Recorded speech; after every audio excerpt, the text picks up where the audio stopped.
Fresh off a war against a tyrannical king, the American founders were terrified of creating another one. So when it came time to design their own government, they intentionally left out the engine, the power to enforce its own rules. They drafted this document, the Articles of Confederation. It didn't establish a supreme national authority. Instead, it created a League of Friendship, a loose alliance among 13 fiercely independent states. Look at the structural layout of this system. The central hub is a unicameral, or single-chamber, Congress. In this Congress, every state receives exactly one vote, completely ignoring differences in population. More important is what you don't see on this chart. The blueprint deliberately omits any central executive leader, no president or king, and establishes no national court system. This design successfully protected the independence of the individual states. But by removing the tools of enforcement, it structurally guaranteed that the national government would freeze the moment a crisis arrived.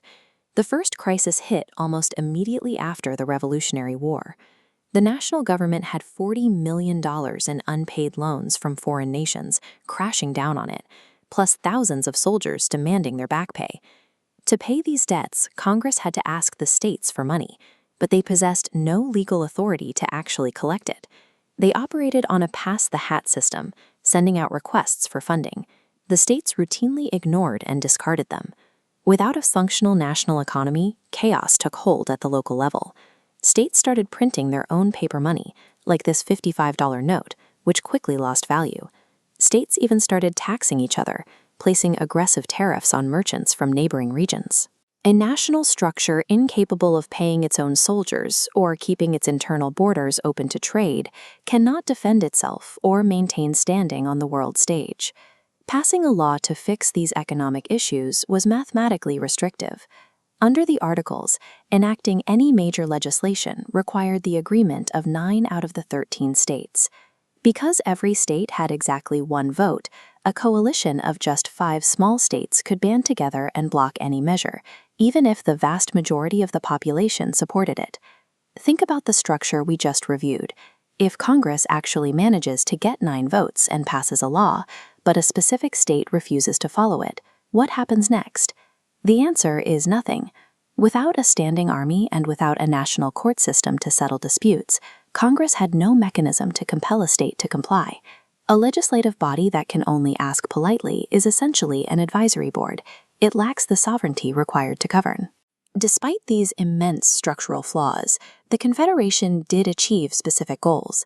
In 1783, it successfully negotiated the peace treaty with Great Britain, securing official recognition of American independence. It also established a consistent policy for organizing Western expansion, setting the rules for dividing and settling areas like the Northwest Territory. But these achievements couldn't stop the internal collapse.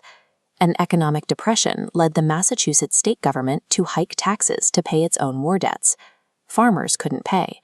The state seized their properties and threw them into debtors' prisons, which quickly triggered an armed uprising. Led by a former Army captain named Daniel Shays, armed groups of farmers shut down the local courts and marched on a federal arsenal in Springfield.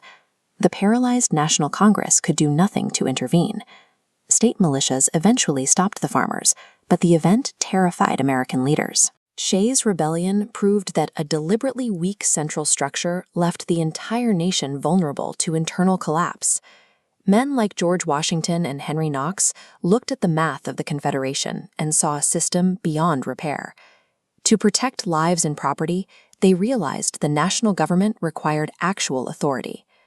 In 1787, delegates traveled here to Philadelphia.